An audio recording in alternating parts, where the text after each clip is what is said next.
This is Alex Skolnick, and you're listening to the Paulie Z Show.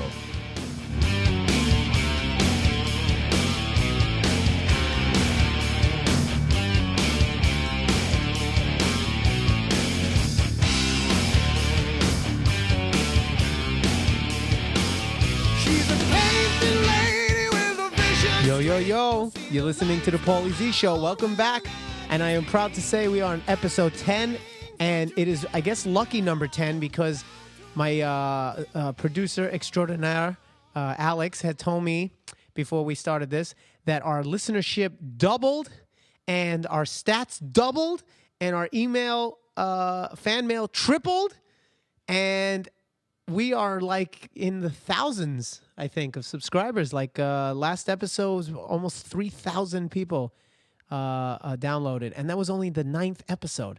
That is incredible. I honestly never even thought I was going to be happy if we got 100 people listening. Why anyone would want to listen to me talk is beyond me, but anyway, they do. So that's a good thing, and obviously, I would think I can accredit it to the wonderful guests that I've been having, and today we have a very, very special treat because this is actually the first in-studio guest that we had. Well, obviously we had Jay Okerson, but Big J is not really a guest. He's more of part of the show. But I'm talking about actually a musician who came in specifically for an interview.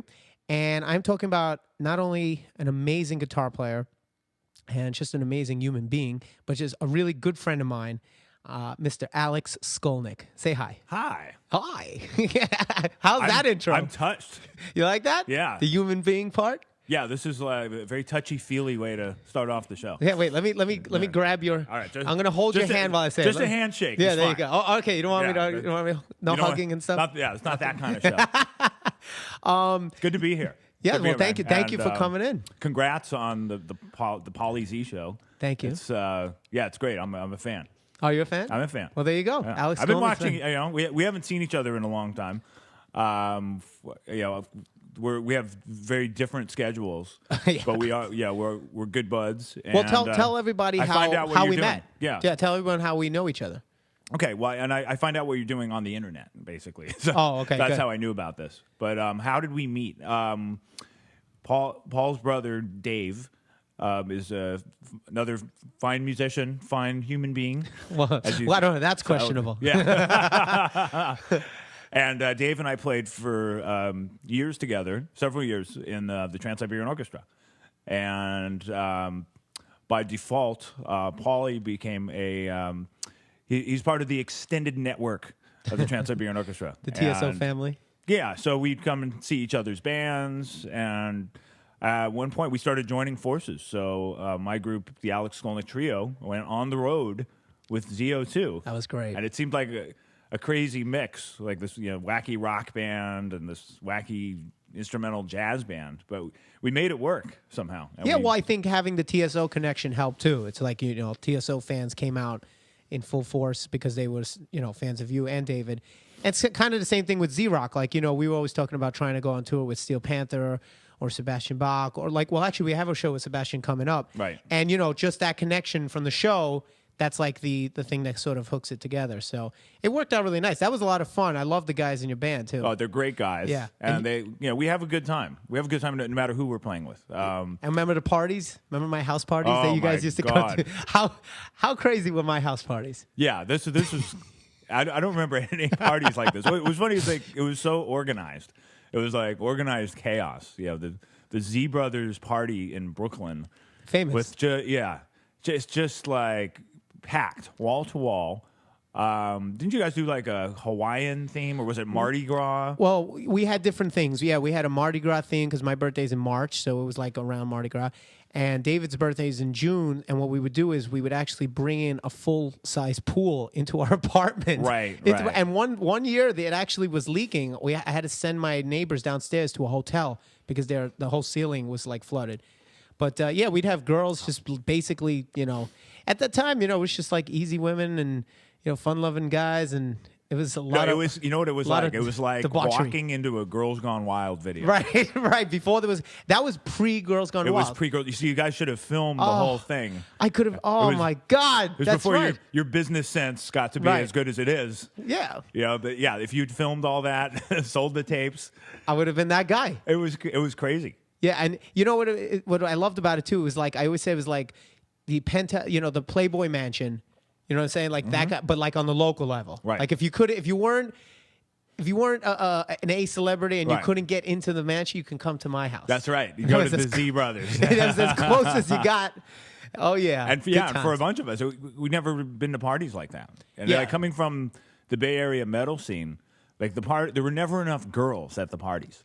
It was all guys, and the guys that were there were competing over the girls. The girls weren't that hot to begin with, and it just it was kind of depressing. And so it was just so nice to be on the East Coast.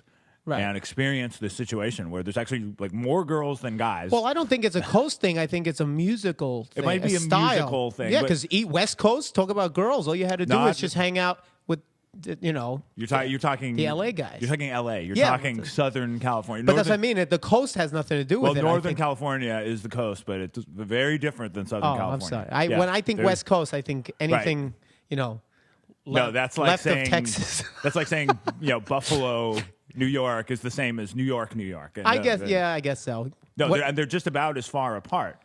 So in the Bay Area, there just always seemed to be a lack of girls. Right. And then just your party was just one example. I mean, it's not just there. It was also like going to bars and Right. going to shows. Just living in New York and on the East Coast, I just felt there was this big difference. And I'd never been to a party like yours. And actually, come to think of it, the guys in my band hadn't either. Oh, I remember they were like, "Where the hell are we?" Yeah, Well, I yeah. mean, I actually had a room in the middle of the apartment with no windows because it was in the center, Mm-hmm. and that was designated the orgy room. Like I had only two people at These a guys key. have an orgy room. Yeah, it was me and my brother. Me and Dave had the only keys, and you actually had to. Do you remember this? You had to come to us, and you had to almost like pitch why I should let you in. Right, And you'd right. be like, well, okay, I got that girl said I got that girl, and but I'm like looking, I was like, all right, you got 10 minutes, and I would open the room, and I'd let how many Right. of my friends lost their virginity in that room. Oh yeah, it was like this is not really happening. Yeah. Those were some good times, man. That was Yeah. before. You know what? That was before the business kicked in. Right. And then Yeah. it got real, and then it's like now it's Things like change. Oh Things man, change. yeah. Well, But that was now great. it's like full time. This is like real deal. But that was back when it's like you don't think about radio and you're not thinking about the record labels. It was just yeah. like we play, and then we fuck, Right. and then we eat afterwards. You can say this on a podcast, right? Oh, on my podcast, you say anything you Oh, want. well, fuck yeah. Fuck you. God damn- hey, fuck you. Hey, Yeah. fuck. No. Hey, by the way, for the people, some people might not know, exactly what bands you're in because you talk about Bay Area. Right. For those who may not know, And it's confusing. yeah, for those who may not know, Alex Skolnick was in TSO, but he's mainly known for being one of the original members, right, of Testament. Testament. Testament. Yes. That came out of the Bay Area with all the other thrash bands, right? Is that pretty much, is it safe to say that's kind of where it sort of, exploded from? Yeah, that I style? mean, people talk about the Bay Area thrash scene. But there's more to it than that. Megadeth came from L.A. Slayer came from L.A. But didn't they go, I mean, Metallica came from LA, Right, but didn't they go moved. up? Right. When they broke, they had moved to the Bay Area. So they really, because they were the biggest of those bands, they really helped define the notion of a Bay Area thrash scene. Okay. But if you look at it, they talk about the big four of thrash: Metallica, Megadeth, Anthrax, Slayer. And then there's a lot of people that come up to us in Testament and say, you guys should be there too, man. Yeah. It's, I think so. it's the big five or whatever. Yeah. Yeah, which is fine. But you look at those bands, right? Anthrax is from New York, Slayer's from LA, Megadeth's from LA, and Metallica's originally from LA. So it's just That's kind weird, of yeah. interesting. But it's got this big association with the Bay Area. I think part of it is because there's a lot of lesser known bands from the Bay Area, bands that are household names to metal fans. Like Venom. Actually, no, Venom's from England. Oh, okay. Venom's. I knew that. Okay, I can school you on this. Well, no, I know. And you know, that's look, helped start the sound. You know, Venom and Motorhead were Right. these English bands, but you know, they inspired the American speed metal bands. Diamond Head. Diamond Head was also from Okay, part because of those that are the whole- guys. Those are the guys that I always hear about as the precursor. Right, these are precursors. Right. Even Anvil a little bit. You know. Absolutely. So- Who was from Canada. Right. So who are the Bay Area So people? the Bay Area bands, you know, obviously Testament. Another one that sort of they looked like they were going to follow in Metallica's footsteps. It didn't quite turn out that way. Now they're starting to come back a little bit. Like they had a few rough years. They broke up, but they're coming back together. I'm talking about Exodus. And Exodus was the band that Metallica got their guitar player from, Kirk Hammett. He was the guitar player in Exodus. And they had parted ways with Dave Mustaine, who would go on to form Megadeth. Right. So Exodus, Testament, Death Angel. That's actually I heard. Okay. There's a Wait, one of these. Bobby Blitz is That's Overkill. right. Is that That's where are they from? That's New York. That's New York. Okay, Yeah. so that's that Anthrax, Biohazard type. Like Right, that. right. Okay. So, and that's and then Pantera is considered one of the biggest speed metal bands in the world, but they're from Texas. Right. That's a whole different thing. But yeah, these Bay Area bands, a lot of them had connections to other bands. You know, Exodus had the connection to Metallica through Kirk Hammett. Testament had a connection to Exodus because when I joined Testament, the singer would leave to go join Exodus, and that's when we got our singer Chuck Billy. The first show I ever did with Testament was with the group Death Angel. Okay. Death Angel is a group of they're mostly cousins, and I think one of them is a cousin of Kirk Hammett. There was another band, Heathen, Violence. These are all Bay Area These are all thrash Bay Area bands thrash bands. that just didn't really hit it the way you guys hit it. Right. Although, like one guy, a lot of these bands had one guy that went on and did something with another group. Okay. So, for example, the group Forbidden, their drummer was Paul Bostaff. He ended up replacing the original drummer in Slayer, Dave Lombardo, and was in Slayer for many years.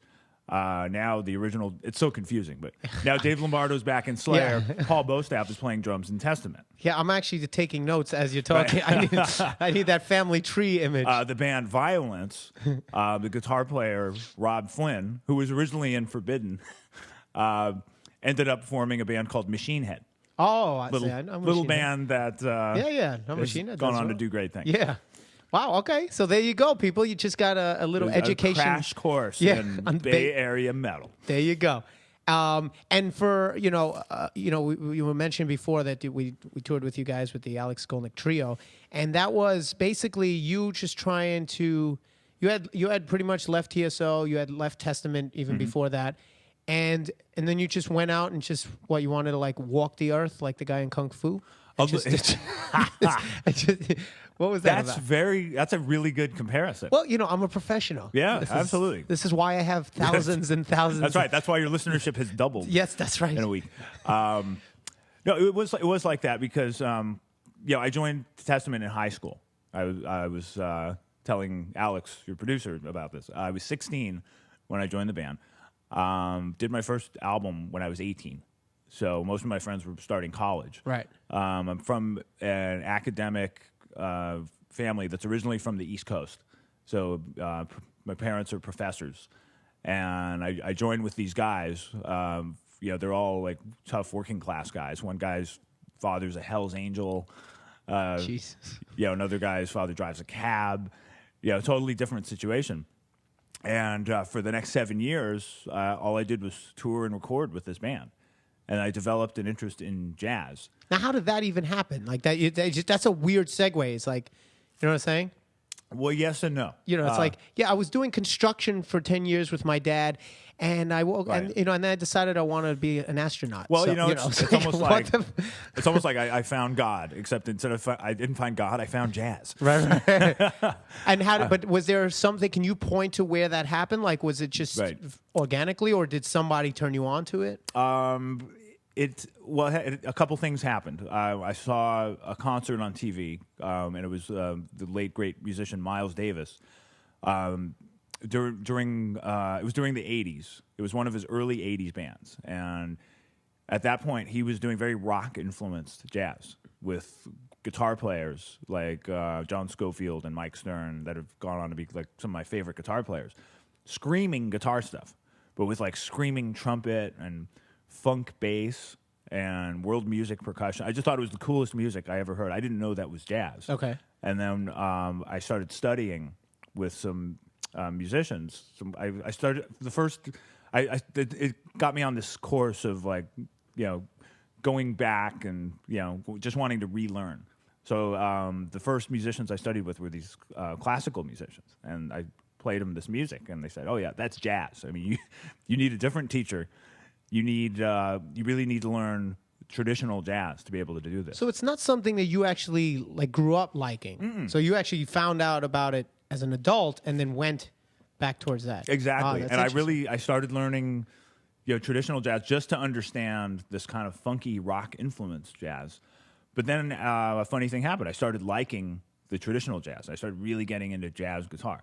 And I started going to see jazz concerts. Like, when other guys were going out to see Skid Row and Slayer, I would enjoy those shows too, but I would go see Joe Pass at Jim Hall. Well, that's funny because we were talking about it before, like how you're one of the great metal guitar players, but you don't necessarily describe yourself as like a 100% metal person. Oh, right. And I spent a number of years out of it too. Right. But I realized just from going to these concerts, another thing that happened, we did the third Testament album, Practice What You Preach, at Fantasy Studios, which owns a vast classic jazz catalog. Like Fantasy would buy other record labels. So they bought like Pablo Jazz and a number of other classic labels, and they would remaster these albums and put them out as CDs. So while I'm doing the third Testament album, I'm hearing John Coltrane being remastered in the next room. It sounds like he's in the room. That's amazing. And so that just got me even more connected to that music. So is that why you left though? I mean, there's a number of reasons I left. Okay. Wait, now who slept with whose girlfriend? That's what I want to know. That's what I want to know. No, it didn't. No, it wasn't that. It wasn't like Fleetwood Mac, where like everybody was sleeping with everybody's girlfriend and each other. Right. No, it got to the point, like I knew I wanted to do different music, and a couple of the great musicians that I'd read about, like Sonny Rollins, for example, he's a great tenor saxophone player. He left music for like 2 years, and all he did was practice under a bridge, under the Brooklyn Bridge, I believe. It was the Brooklyn or the Verrazano, I forget. And there's an album he did after when he first came back called The Bridge, which was one of my favorite albums. Really? Yeah. So I just said, you know what, I need to find myself musically again. So I ended up moving to New York, going to the new school, getting a music degree, and just kind of became immersed in the jazz scene. And that was when I put my trio together. So the main reason I left Testament was to do that, but there were also all kinds of internal problems. Well, I think even if I had wanted to play metal at that time, I would have had to leave the band and start a new metal band. Right. Okay. So either way, that's what I mean. So there were things that were a brewing. There were issues, but you know what? I'd been in the band for 7 years, and there's a lot of theories about 7 years. Uh-oh. Well, you've heard of the 7-year itch. Well, I think we're there. Ah. Yeah, because it was 7 years for us last month. Oh, okay. Joey joined. Well, with Joey, yeah, right. he joined us. We started jamming with him December 2002. So it was 7 years. Oh my God! All right, so you guys just so need what to does that mean now? Have band meetings, like talk. Okay, well that's what we've been doing. Yeah, good. I think you guys are doing great with it. Yeah. But I noticed that last month in particular, I just started hating the both of them more than usual. Okay, is that the 7-year itch? That's the 7-year itch. Absolutely. Yeah, because I generally don't like them to begin with. Right. They're awful guys. Yeah, and they hate me too. But, none of you guys have a sense of humor either. No, we're terrible. Yeah. Yeah. So if there was ever a time to get rid of them, Right. now would be the time. Absolutely, you have that excuse. Okay, well, all right, Dave and Joe, you're fired. Yeah. You're fired. But All anyway, right, so anyway, all is patched up with And now Testament. you're back. A few years ago, we did a reunion show. It blossomed into a reunion tour, turned into a reunion album. How's the it feel? album's done great. It's been great. It's also been great because everybody's older. Everybody relates to each other better.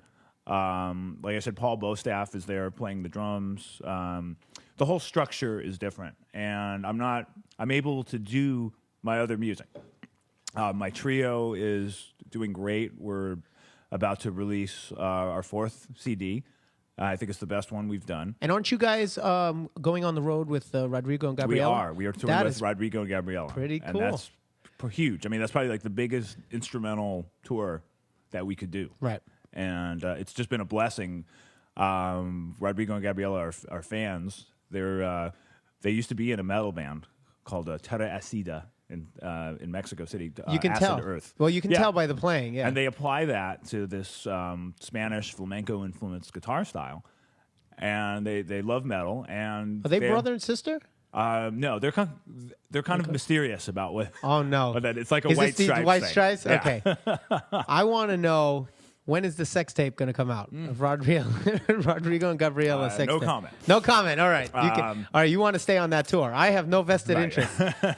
What is the deal with that they're anyway? great. They're great people. They're great guys. And they were fans of the trio too. Oh, okay. So like when I first heard about them, I saw their website and they listed influences, and they actually mentioned specifically Alex Skolnick trio. Oh, that's so great. They're very, like familiar with all. Well, the I stuff love. I've done. I mean, I got to tell you, I'm not a big jazz guy, but I really enjoyed the trio because it was, for people that don't know about the Alex Skolnick trio. I don't know if are you still doing the rock covers? Yeah, the new album is mostly original. There's only one cover. Well, what you were doing was like taking rock songs and doing them in jazz format. Right, modern, real modern jazz style. Right. The Osbournes, in the Osbournes, the theme song, crazy. Yeah, but not like that. Right, but that was that style. But it was like took a crazy train and put it into that's like crooning. Yeah, that's like But you did that for jazz. Crooning. Not like I wouldn't say that because it's not. It's less novelty. It's more like we're taking music that's influenced by real music. Like we listen to the real guys. Yeah, we listen to people like Pat Metheny. I see what you're saying. Right. You're using real. There's no comedy. It sounds funny when you describe it. Yeah, when you say. No, I didn't. Oh, I'm sorry. I didn't mean it to be comedy. I meant like it was like a totally different version of a familiar song. Oh, exactly. That's what I meant to say. And I know it does sound like a novelty, and we recognize that. But then when you hear it, it's like, wow. Well, you got it. That's the thing. It's like what was good about it was that I recognized a song like you would do Detroit Rock City, and I'm like, and I recognize that. Right. But then you go into this real traditional jazz stuff. So it was just enough to draw me in. Exactly. That you had my ear. And that's how and that's how a lot of the great jazz musicians that we listen to would do it. Like John Coltrane did My Favorite Things. And he had a hit with that. A lot of the standard jazz repertoire comes from old show tunes and popular music from the 30s and 40s. Yeah. So we're just doing the same thing. But with metal. With metal. Yes. And it's there have been bands that have done things like that. Like Charlie Hunter is a friend of mine, great guitar player, 8-string guitar player, and he does a Nirvana song. The Bad Plus is this piano trio, and they did a different Nirvana song, and a bunch of other pop tunes. It's cool because it's again, it's like as soon as it's something that someone's familiar with. Right. Then you get their attention. Herbie Hancock did an album called The New Standard. He said cock. And this is just our take on it. I just know none of those bands would ever come close to the Scorpions. We started with the Scorpions and Kiss. Right. Yeah. Well, you guys were very authentic. That's what I liked about it. Yeah. You know what I mean? And knowing that you came from Testament, that's what made it even better. It was like it wasn't some guy who never really grew up listening to the music and just using that, if anything, as like a novelty. Yeah, no, that's why lived it wasn't the music. Yeah. No, you are the music. And I was actually hanging out with a guy last night at a bar in New York. He's a guitar player, and he plays for Richard Bona, who's this amazing bass player. that's from Africa, but like had played with Pat Metheny and guys like that. And this guy grew up in the Caribbean, in this little island, and he listened to Kiss, and he became like this, successful jazz world music guitar player. But Dr. Love is on the speakers. And we're both singing along, and who doesn't love Kiss? Come on, you got it. But he's telling me, like, the guys in his band that he plays with now, like, none of them know Kiss. Right. But that's what makes it great. That's what it's like. Even it's like even with me, like I grew up listening to Kiss, Sabbath, all that stuff, Maiden, Priest, even Manowar, one of my favorite bands. I get a lot of flack for it, but then and understandably. Then, hey, wait a second. You want to fight? Kidding. You want to fight? I'll fight you right now. This is Long Island, isn't it? This is Manowar territory. Yeah, I better keep my mouth shut. But like as I got older, I started getting into like broader things. Right. I started broadening my musical library. As you can see, I did not broaden my vocabulary because I can't speak. But that's why you have a podcast. Yes, I am the only person who has a podcast that actually butchers the American language. I'm sure you're not the only one. Oh well, okay, I'm one of them. But anyway, and it really is amazing because when you start digging deep and you realize the people that wrote great music, when you listen to what they listen to, you start to understand why, because it wasn't like they only listened to a certain genre. Oh yeah, they pulled from all different influences. Yep. That's what made the Beatles. They had the Indian music coming in, then they had the folk and the this and the that. Show tunes. You could hear everything. that in the Beatles music. Zeppelin, like all these bands. So it's like as growing up, I used to all I knew was Maiden, right, and all I knew was Priest, and all I knew was Sabbath. So everything sounded like that. Yeah, the best thing you can do is find out who they listen to. Right, listen to them, and start listening to everything. I mean, that's one advice that if I had to give advice to someone, I'd say just start listening to everything, even if you don't write that way. Right. But you just got to listen to it because you can take a little piece. Right. And it's just like food. I remember just like food, right? That's true. That's true. Taste you got to taste everything. Like Jethro Tull is a band I never listened to when I was younger, and I didn't really get them. It was like before my time. But then Iron Maiden did a Jethro Tull tune, Cross-Eyed Mary. Right. And then I kind of got it. And actually, with respect to Maiden, I love Maiden, but I thought that was the best Maiden song. I was like, wow, it's modulating in this unusual play. It's got this interesting chord structure. It was like the most musically interesting tune, but in a familiar genre. Yeah, because you were familiar with that guitar sound and that kind of heaviness. And then the next time I heard Jethro Tull on a classic rock station, I kind of paid more attention to it. Yeah, I didn't like Zeppelin at first when my dad tried to get me into Zeppelin because it was blues. It was like, this is for old people. Like boom, boom, boom, boom, boom, boom. And I'm like, some of it was boring. Yeah. Well, it's like the first album I'm trying to listen to and I couldn't get into it. And now it's one of my favorite bands. Right. But listen, I want to talk to you. I mean, we could talk forever, but I want to get into a few different things. One of the things is you have tour coming up with Megadeth, right? Is that correct? Or some dates? Actually, I'm not on it. Oh, Testament has it. Oh, well, tell us why not. What's going on with that? Okay, this is confusing. Okay, so let's unconfuse it because I thought Testament was going to be on the road. I just put out a press release about this today. Okay, so what is it? Okay, Testament is going on tour with Megadeth, but they're makeup dates for the tour that isn't happening with Slayer and Megadeth. By the time those dates were booked after my trio was booked with Rodrigo and Gabriella. Oh, so Testament, Megadeth's going out with Testament in March, but the last guitar player for Megadeth, Glenn Drover, is actually filling in for me with Testament. Okay. Okay. So is that the official? Yeah. So unfortunately, I won't be with Testament in March, but I will be with Rodrigo and Gabriella and Alex Skolnick trio. Later in the year, the dates have not been announced yet, but it's said that the Slayer Megadeth Testament tour is going to be rescheduled. Oh, okay. I don't know when, but I'm holding everything so that I can do. So we heard it here first. Yeah. Oh, that's a Paulie Z exclusive. You heard it here first. Well, I posted it first, but shit. I said. But you heard first. it here That's first. Right. Okay, so audibly, I'm the first. Audibly, you're the first. Yes. That is an exclusive right there. So for people that can't read, this is the first place. And I toured with Megadeth last year. We did the Priest Feast. Priest, Megadeth, Testament. Priest Feast. Yeah. Now, was there any food on that? Or was that just a clever name? It was a clever name, but I have to say they had the best caterers that I've ever had in the history of touring in the music business. Because I know David told me that the TSO catering was pretty fantastic. Oh, with Did you guys with any deserved respect to that, this catering blew it away. Really? Yes. Okay. That's interesting. The when we did the Kiss Poison tour, that was like I died and went to heaven every day. Right. It's like all the best food you can imagine laid out with the desserts and everything, all you can eat. It was disgusting. It should be illegal. Right. It was so bad. I think I gained 10 pounds, like in just a couple. I gained weight on the Priest Feast. See, there you which go. Is perfect. Now, are you an eater? Do you like to eat? I love to eat. I'm a connoisseur. I'm a regular Zagat reader.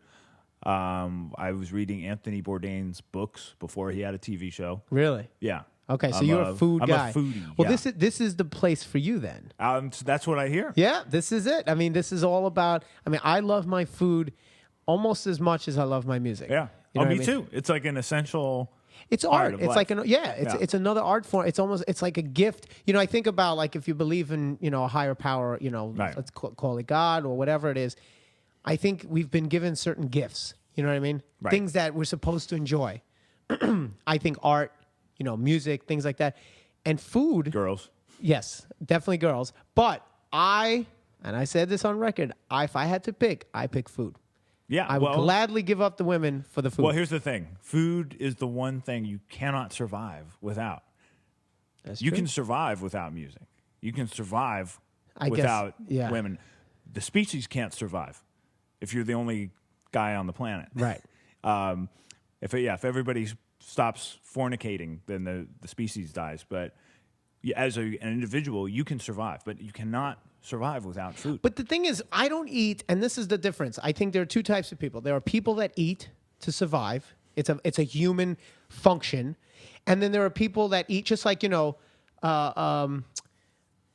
getting dressed. You know what I mean? Like clothes. People wear clothes to cover because they have to. Right. You have to cover. You have to wear. You have to. Right. Yeah. So they don't think There's about. no passion in it. No, you just wear. And then there are people that eat. I'm the kind of person I don't have to be hungry. Right. I eat because I love it. I'll eat whether I'm hungry or not. Hunger has nothing to do with it.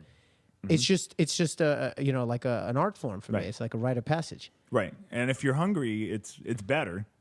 Well, yeah, you got that, but it's not necessary. It's definitely not necessary for me to eat. I don't have to be hungry. And actually, if I am hungry, that means I have to eat. And leading a busy, multitasking lifestyle, sometimes it's hard. It's hard to sit down and enjoy a meal. So I've had times where I'm, running to catch a train, shoveling a sandwich or a wrap down my throat, and that's because I have to eat. Right.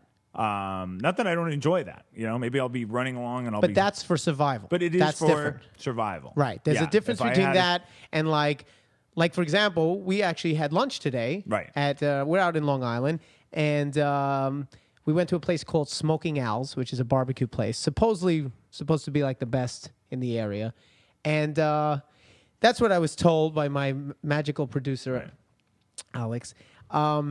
And, we went there. Now, we could have easily just had a little something, and our stomachs would have been fine. Right. Well, we asked Alex. We were given choices. What is around here?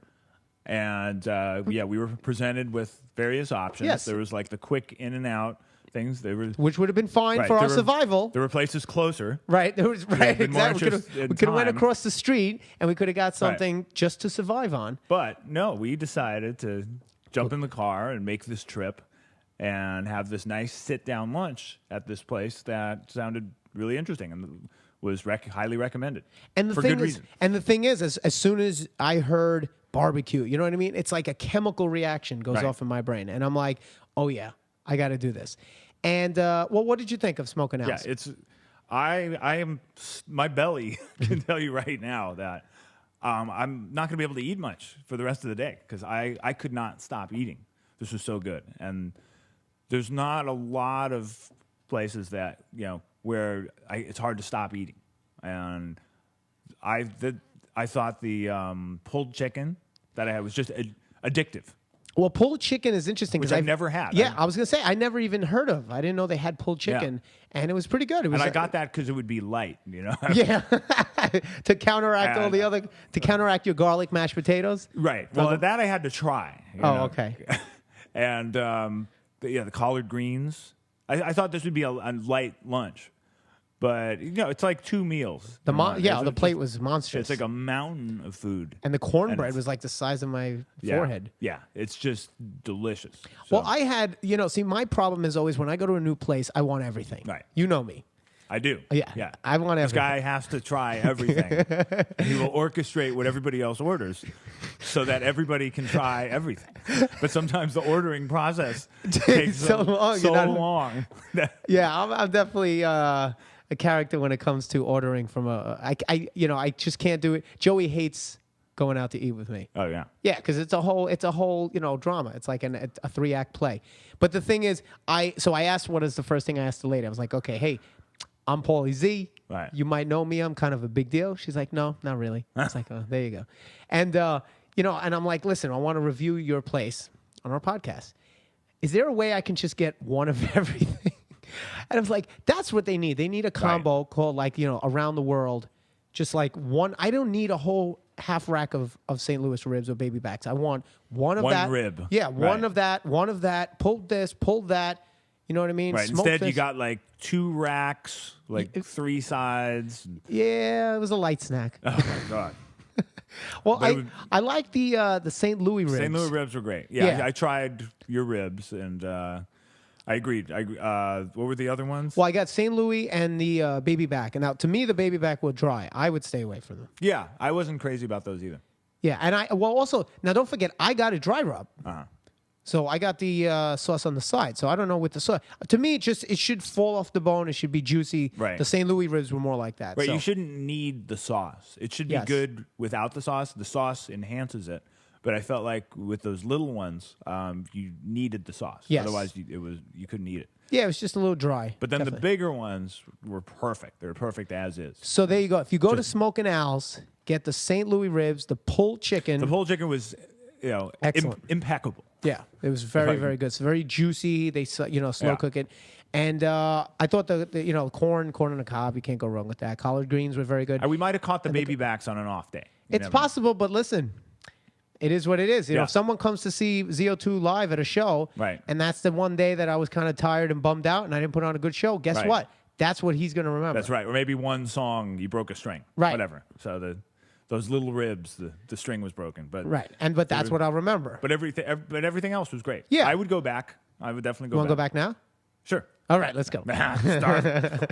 So, what are some of the places you guys, when you're on the road with the Either Testament or the Alex Skolnick Trio or any group, what are some of the highlight places? Well, it depends. But the guys in my trio are both from Pittsburgh.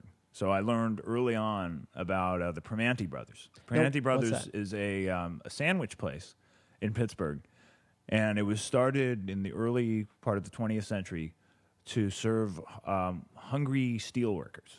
And there would be, these guys would be lined up out the door, and in order to move the line faster, they started putting the French fries and the coleslaw in the sandwich. So you get this huge sandwich and there's a lot of selections. You can get like grilled chicken. You can do they have a beef. You can get tuna. How does that move the line quicker? I don't get that. Well, so instead of having to wait for fries and doing the fries and the coleslaw individually, but they still got to cook the fries. You do, but instead the fries are cooked. Right. Instead of one person serving the fries and another person serving sides of coleslaw, everything is done at once. So it's all put in one package. So that sandwich has everything. So it just all comes out together. It cuts the amount of time in half. So is the receipt in the sandwich too? Everything. Everything. The soda is in the sandwich. The soda is there's a straw in the sandwich. There's a straw in the sandwich, yeah. Your receipt. You get a bottle of beer. It's in the sandwich. You swipe your card in the sandwich, Absolutely. and you sign the bread. Absolutely. Okay, that's interesting. Very interesting. But no, it's delicious. Okay. It's enormous. But is this like a fork and knife kind of thing? It helps. I mean, you have to have a huge mouth. I to have eat this. a You could handle this. I actually posted a picture of my sandwich the last time I went there. Right. On Twitter. What'd you get? I got the grilled chicken, and I had to go to the gym like that night. It was a night off with I was with the Trans-Siberian Orchestra, and one of the singers, Rob Evan, turns out he did the same thing. I go on Twitter. I see he posted a message that he had a Primanti Brothers sandwich. Now he has to go to the gym. And then I run into him in the gym. And we're high-fiving each other. But is it besides the novelty of having the fries and coleslaw and stuff in the sandwich, is it actually a good sandwich? It's a great sandwich. Okay. Everything, like it's the best fries you've had. It's the best coleslaw you've had. The way the bread is cooked, just like lightly grilled, is perfect. Okay. So in Pittsburgh, it's the Primanti Brothers. Okay, give us one. Give us another one. Okay. First time I played Atlanta with the Alex Skolnick trio, we asked for a good place to eat, and the promoter took us to a barbecue place. While we're on the subject of barbecue, Fat Matt's Rib Shack, and it's interesting because I just saw this George Clooney movie, Up in the Air. Oh, what'd you think of that? I liked it. Yeah. And I thought it was great. He gets asked for advice by the female in the movie, the girlfriend. Right. She calls up, she says, I need help. I got to find a good rib joint in Atlanta. And I was just thinking Fat Matt's. He goes, Fat Matt's. Oh, that's great. Yeah. All right, Fat Matt's, Atlanta, Georgia. They have great blues bands playing. It's like this little place about, the listeners can't see, but like the size of the room that we're in. Yeah. Okay. That helps. It's not very big. It's got pictures of old blues players. It feels like it could be the 1950s. Right. Is it dry rub? They have different kinds. Okay. Yeah. So you can get dry rub or you can get it wet. Yeah. Okay. And it's amazing. So that if it's Atlanta, Fat Matt's. If you're in Pittsburgh, Primanti Brothers, Buffalo, New York, the Anchor Bar, which is supposedly where they invented buffalo wings. Okay. I think I heard about this. Yeah, it gets disputed sometimes. Right. There's another place that says they invented buffalo wings and the Anchor Bar stole the recipe. Who knows what happened? But the Anchor Bar, they make amazing wings. And I was just up there with the Trans-Siberian Orchestra, and we got a whole bunch of those to go. The hot wings were really, really hot. See, I'm not a hot guy. Yeah, if you're a hot guy, you like hot I stuff. am all about hot. I can't. People tell me all the time that I have to delve into that world because that's a whole nother, taste, a whole nother sensation that I'm missing out on. I'm all about that. Thai, Indian. I mean, I'm not Mexican. I'm so my tolerance level is just so limited for that. I gotta try it. Yeah, and I actually had one of the hottest meals, probably the hottest meal I've ever had. There? A few months ago. No, in Japan, at a place called Nakamoto. And I wrote about this on my blog. Actually, I plug my blog. My blog's called Skol Notes. What? SKOL Notes. Okay. And it's on Hold on a Blogspot. sec. Alex, edit this part out, okay? I'm kidding. Right. Plug away. All right. Plug away. Nakamoto. Okay. So on your blog, Skol Notes. They specialize in spicy ramen noodles. Okay. And they have a system. Like all they serve is ramen noodles, and you can get there's a system 1 to 5. So 1 is mild, 5 is incredibly hot. So I'd be like a half. Yeah, you probably. 0.1. But they call the hottest one North Pole because it's white hot. Wow. And it's the hottest thing I've ever Have had. you tried 5? I did. You did 5? I did. I wrote all about it. I wrote all about the experience. I started. Is that why you have the white hair? I started hallucinating. Is that it? What is the deal with the white? Is that natural? That is natural. It is. That is natural. Yeah. Okay. I need to set the record straight. Set the record straight because when I first met. First of all, let's go back to our first meeting. When I first met you, you didn't look the way you look now. Okay, right. You look rock now. I was keeping a low profile. Yeah. I was in my serious study phase. All right, let me explain. All right, first of all, he was a little not fat, but definitely a couple extra pounds. That didn't need to be there. A little chubby, sort of goofy. looking as far as dress wise? Like there was no style. I was going through a phase. Yeah, where it was a phase. I was less But that physically phase. fit. Hold on a second. This phase, you can't call it a phase if you've out of college already. Okay, you're a grown adult. The phase does not apply.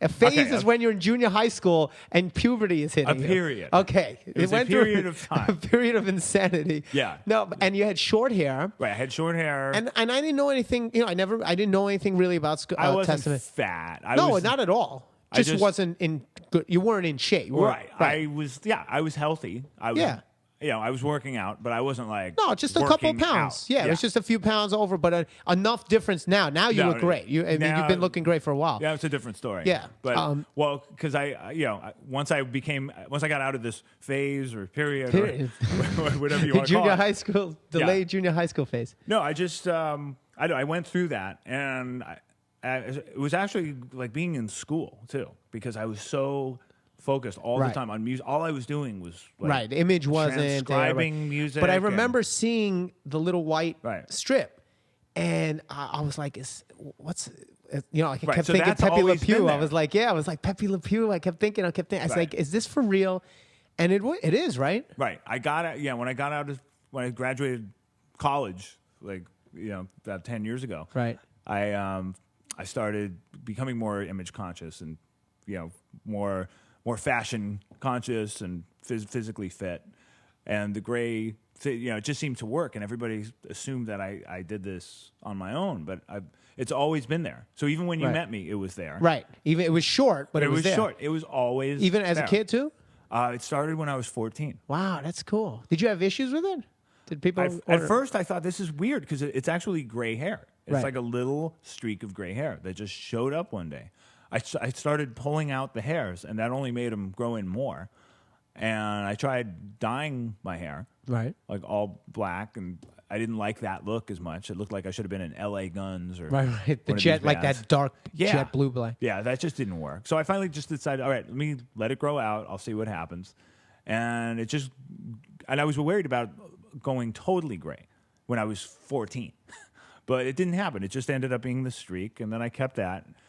And for years, people have thought that I've just done it. And what's gotten really weird is I've seen other people doing it, famous people. Really? Yeah, that's interesting. Remember Paul Stanley in like '76 had that like blonde, but it was patch. blonde. Right? Yeah, and he did it. But nobody's done gray until like a couple years ago.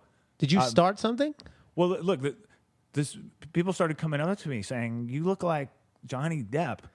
Which at first I said, "Oh, thanks. That's a compliment. Right. Yeah, that's a great looking guy." Yeah. You're like, no, your hair. Yeah, exactly. No, his new movie, his hair is exactly like yours.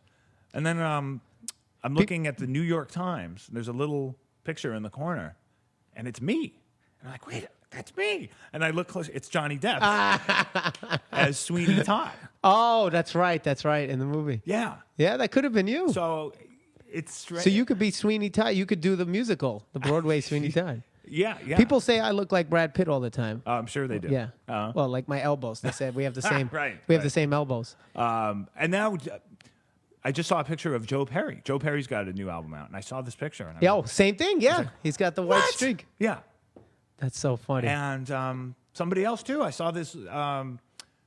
Like one of these, I was at my gym, and like Access Hollywood or one of these shows was on, and they had a stylist on, and the stylist had the exact same. Who is it? Stacey London. Stacey London. Okay, I didn't even know. Thank you, Alex. I didn't even know who that was, and it's the same thing, and it's just weird. Like people are doing this now, and I'm not saying they saw. I can't imagine. Right, but any still, of these guys. But you had it from years and years ago. I can't imagine like they're testing. So I don't think are, Johnny Depp is a Testament fan. Maybe somebody. It might be. Maybe somebody on the film crew, on the designing that look was. And well, I don't know. Well, here's the question now: are you going to? Is there any other parts of your body that have the little white patch or no? There are not. Okay, no. Nice. It's just all right. That would be pretty funny. Yeah, if there were. well, I think. See, to me, I think that's a look right there. Right. I think the Testament groupies would love to find out. Right. That would be. I think that would be pretty lame. Well, in Z-Rock, we had the episode, the first episode where we said I had the Z shaved in my pubes. Right. You remember that? I remember that. And yeah. oh, you have no idea how many people would come up. Everybody who met me, like, is it true? Do you really have a Z shaved in? I said, Oh my God. It's like I can't comment on that. Oh my God. I said, look, no, definitely. It's not that I did, but Right. if there ever was someone that would try it, I'd probably be the kind of moron that would at least try it. Of course you would. You'd try anything. I'd try anything. You crazy? Speaking of and speaking of barbecue, one more place that I have to mention while we're on the subject of food. Every time I go through Rochester, New York, there is the Dinosaur Barbecue. Is that the same dinosaurs in New York City? Yeah, it started up there. It actually started in Syracuse. Okay. And then they opened one in Rochester, and then they opened one in New York City. But the best one, hands down, from everybody I've talked to, is the one in Rochester. Okay. And they also have blues. There's a great scene at night. Something about ribs and blues. Ribs and blues. Ribs and blues go together. It's the great unifier. It shouldn't have been. We should change the genre from rhythm and blues to ribs and blues. Ribs and blues. No, it's true. Right? It's true, and it gets this amazing cross section of people. Everybody loves ribs, and everybody loves blues. We went to I don't know if you're a wine guy, but we went. Oh well, I don't drink, but I can appreciate this. We went I'll to drink for you. Oh well, then you can have my. Well, and I'll eat for you. I'll have your ribs. Yeah. We went. There's a place called Burns Steakhouse. I actually, we kind of, I wanted to talk about this a little bit with you because this weekend we went to Tampa Bay to play for the Tampa Bay Lightning hockey team, and they had like a post-game concert series, and we played, and it was great. But I'm going to Tampa with Rodrigo and Gabriella. You are? On my trio. So you got it. The okay, last show, February. I'm sorry. March 21st or 22nd. Well, the promoter took us to a place called Burns. Okay. And it's like a famous steakhouse, like super famous. They have the largest wine collection in the world. Hands down. No, it's official. Like really? It's an official thing. They have the largest wine, private wine collection on the planet. It's over 7,000 different types of wines. They said if you had... How big is it? Do they have... Oh, it's like an underground bunker? Yeah, basically. Wow. That's what it looked like. It was like an underground, which is also pretty rare because I found out in Tampa, most houses don't have basements. Did you know that? I didn't know that. I didn't know that. Like if you had a basement, that was like a big deal because something about the... because of the flooding? Yeah, the flooding and something in the soil. Yeah. I forgot the reason, but they have like this humongous basement. Right. And... food-wise and just overall dining experience, it was the best experience. I can't say it was the best steak. Peter Luger's still, for me, is the best. But it was Old the best. Homestead. Yes, second. Yeah. Peter Luger's is better. It's I don't know. It's one or the other. Yes. That's like in Philly. What's the best cheesesteak? Patsy's, Pat's or Tony Luke's or the one that's right across from Pat's? Pat's and no, what's the one that Jay Okerson said? Oh, Geno's. I thought you said Cheetos. Yeah. Pat's and Geno's. No, but anyway, the dining experience. Excuse me. The dining experience. Yeah, see, that's I'm getting nostalgic from Burns.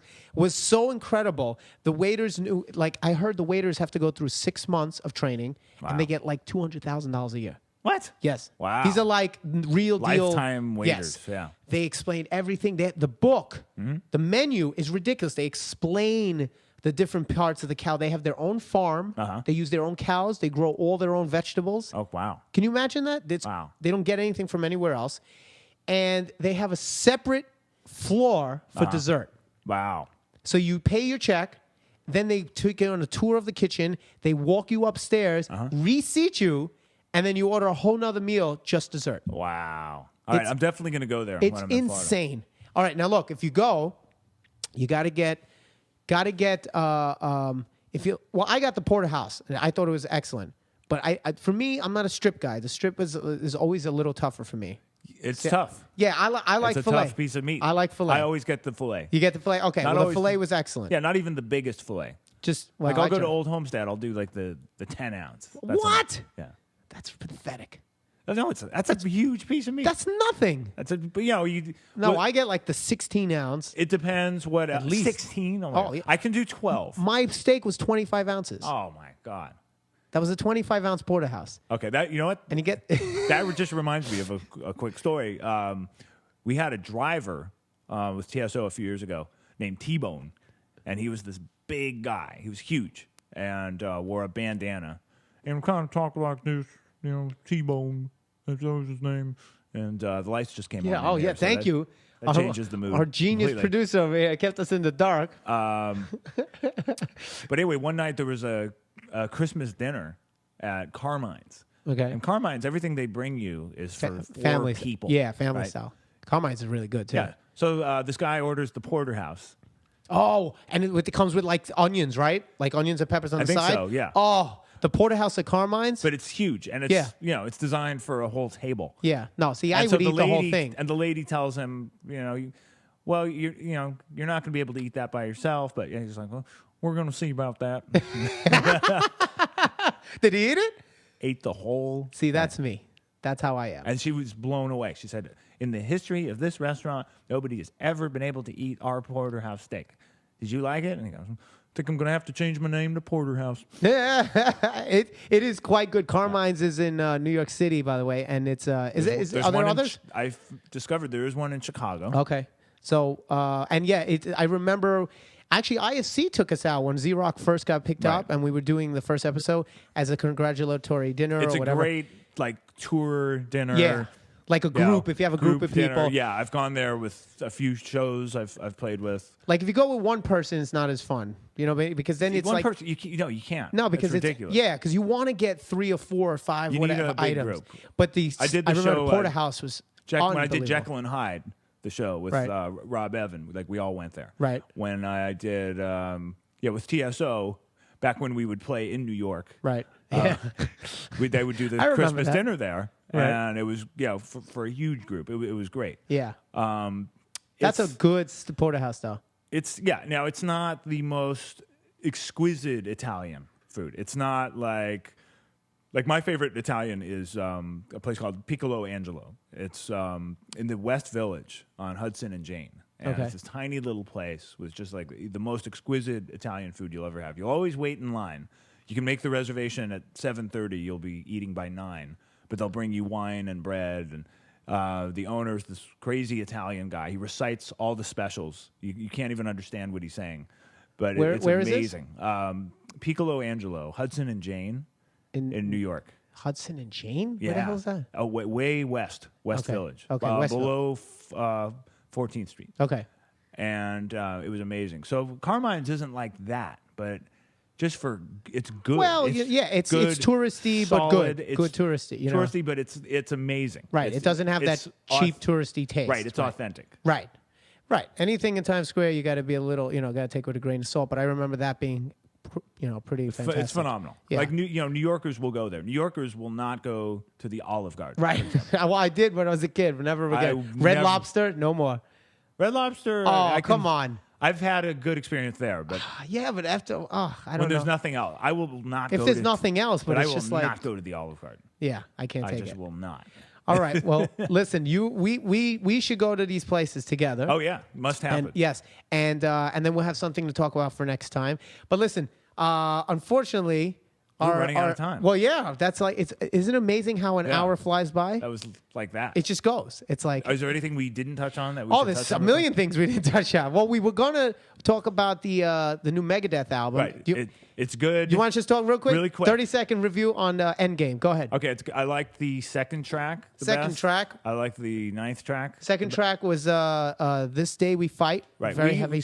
Head Crusher. I like Head Crusher. I Head like the Crusher's heavy great. stuff. See, Me and it's Paulie funny. disagreed. I like the melodic stuff. I like the more I like countdown to extinction, and that Right. kind of stuff. So like 44 minutes, the third track. See, I thought the heavy tracks were melodic. They were, but I respond more to the ones that were even more melodic. Right. Well, those had these. They were more commercial. If I could Yes, say that. right. More, especially in again, the sense of vocals. I don't come from a screaming, and that's why I never was a big thrash guy. But I have to say, even their heavy songs, I thought were excellent. Head Crusher and Endgame. Yeah. And Endgame was great. The title track. And I have to be careful talking about the guitar players because I know every guitar player that ever played. Be with very Megadeth. careful. I thought the playing was great, though. I thought it was great. I think. Yeah. Well, that's what I was going to say. Is Chris? I think Chris Broderick did a great job. I think he raised the bar. And when I do the next Testament record, I got to practice now. There you go. We got what are you somebody doing? really... You're wasting time with me. You should have been practicing your Mixolydian minor, major, minor, flat third, 9th, 13th raised to the second, like scale. That. Yeah. Something like that. So I think we're both going to recommend Endgame, right? We are. Yeah. And there's even a little kind up. of ballady, well, not really a ballad, but like some more mellow with strings song on there. And look, that first line though of that song. Right, are we going to talk about this? All right. I hope I don't get in trouble. I like Dave. I think Dave's awesome. I think Megadeth's awesome. That line. Maybe I just need to listen to it. What is the line? What was the line? It was something just like you shouldn't say this. You've got line. a pretty face. Yes. And it's like it just doesn't sound right from coming from him. Yeah. Yeah, it sounds like a line from like an old show tune. Right. You've got a pretty face. It's just like if Lemmy, like the new Motorhead song, is like, it's like, you smell great tonight, baby. Right. You got a pretty face. You got a pretty face. we both looked at each other right away, and we were listening to it on the car right up, and it was like, did he really just say that? Right, but you know what? It'll probably grow on us. Yeah, and we're gonna see the errors in our ways, in our judgment. Well, listen, Dave. Besides that one line, the album's killing. If you are listening, which you're probably not, but if anyone who knows you is listening, or who knows someone that you know from back in college who roomed with you or something, you can tell Dave that Alex Skolnick and Paulie Z give you 2 thumbs up. Endgame. Yes, Endgame. Great job. Production, really good. Everything's great about it. Okay, I wish we could talk more about it, but okay. Well, no, we can wait. Yeah, I was going to do some Yo Paulie fan mail, but I can do that on my own another time.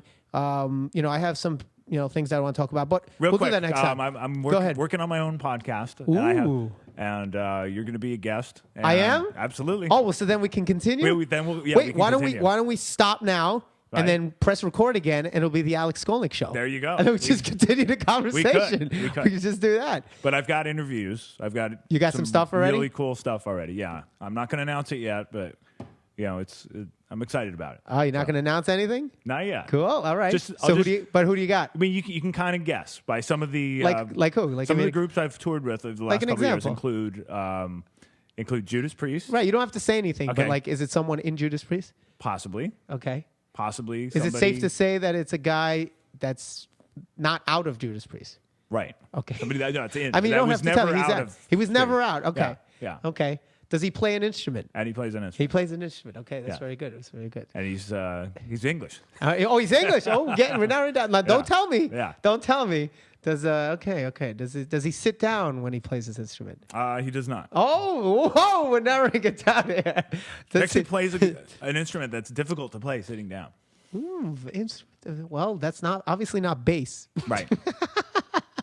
So it's one of 2 guys. Right. And it's usually not guitar unless it's a certain shape of guitar that is difficult to play. Is his first name could be confused with the white supremacist group back in the day Very might good. have That's if he had one more letter to it. That's absolutely right. Well, but don't tell anyone. I won't tell anyone. No, we cannot tell anybody who this is. I won't. But we have some clues.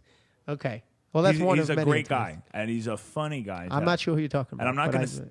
Obviously, I'm not going to give. I'm not going to give his email away. But he. All right, just tell me his phone number. What's his home address? Well, let me just tell you when he gave me his email address. I'll just say part of it is 6666. No. Oh my God. Yeah, and I said, wait a second. Then shouldn't it? 6? There's 4 6s, and he goes, yeah. That's one more evil, isn't it? Oh my! He did not say that. Yeah. He said that. Yeah. Oh my God. He's great. He gets it. You know what I mean? Like. All right. Well. Hopefully, that podcast will be coming out soon, and I'll be a guest on that. And everybody, so listen, just check out again. Testament will be on the road, but if you want to see Alex, you got to go see him with Rodrigo and Gabriella. Right. While they're on the road with Megadeth. Dates are posted on alexskolnick.com. There you go. February 28th through March 21st. And later this year, some shows with Testament as well. Okay, very cool. Busy guy, and all the places that you recommended to eat. Thank you so much. Oh yeah. And did you have fun? I had a good time. This is good. This was great. All right, that is it. Episode 10. Yeah. Woohoo! That's a milestone. We're into double digits. Thank you, everybody, for writing in. I'm sorry I didn't get to Yo Paulie, but I'll do it next time. And check us out. Again, go to iTunes if you want to subscribe to the show, or you go to thepauliezshow.com. And also, if you want to follow my Twitters, it's twitter.com/ZO2Paulie. And if you want to email me, it's yopaulie@thepauliezshow.com. Okay, that's it. I'll talk to you later. See ya.